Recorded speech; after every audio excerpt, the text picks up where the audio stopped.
Assalamualaikum warahmatullahi wabarakatuh. Perkenalkan, nama saya Wafi Nur Aziza Ramadhani, NIM 46, Prodi Agribisnis, Fakultas Pertanian, Universitas Trunajaya Madura.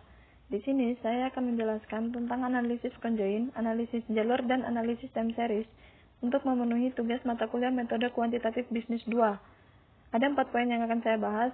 Yang pertama, pengertian. Yang kedua, tujuan. Yang ketiga, variabel dan data yang digunakan. Yang keempat, istilah yang digunakan dalam analisis time series. Langsung saja, pengertian. Yang pertama, analisis conjoin adalah suatu teknik yang secara spesifik digunakan untuk memahami bagaimana keinginan atau preferensi konsumen terhadap suatu produk atau jasa dengan mengukur tingkat kegunaan dan nilai kepentingan relatif berbagai atribut suatu produk.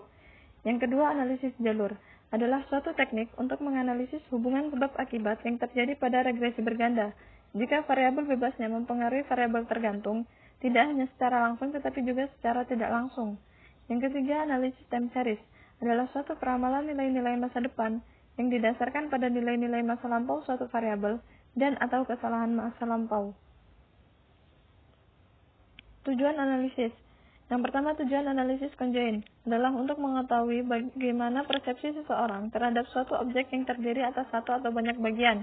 Hasil utama analisis conjoin adalah suatu bentuk produk, barang, atau jasa atau objek tertentu yang diinginkan oleh sebagian besar responden.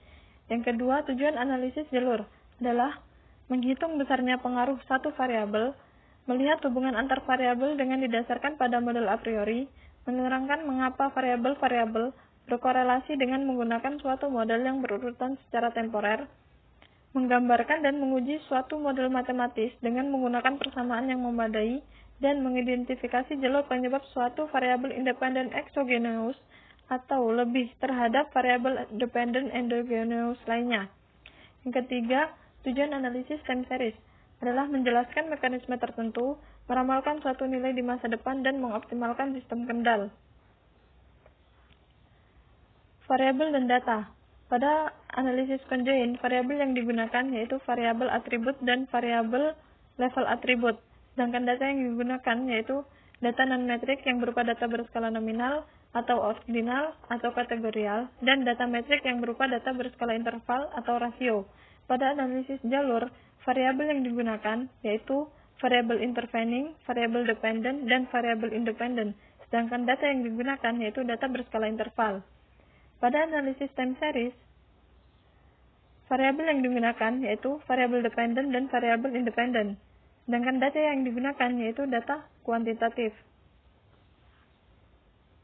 Istilah. Istilah yang digunakan dalam analisis time series ada dua, yaitu uji stasionaritas dan uji kointegrasi. Uji stasionaritas yaitu suatu kondisi data time series yang jika rata-rata, varian, dan kovarian dari peubah-peubah tersebut seluruhnya tidak dipengaruhi oleh waktu. Uji stasionaritas dapat digunakan untuk mengetahui apakah data time series dipengaruhi oleh waktu atau tidak.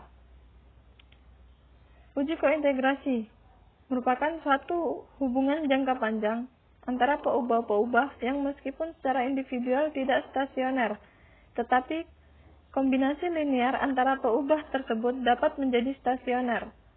Uji kointegrasi dapat digunakan untuk mengetahui apakah dua atau lebih variabel ekonomi atau variabel finansial memiliki hubungan keseimbangan jangka panjang.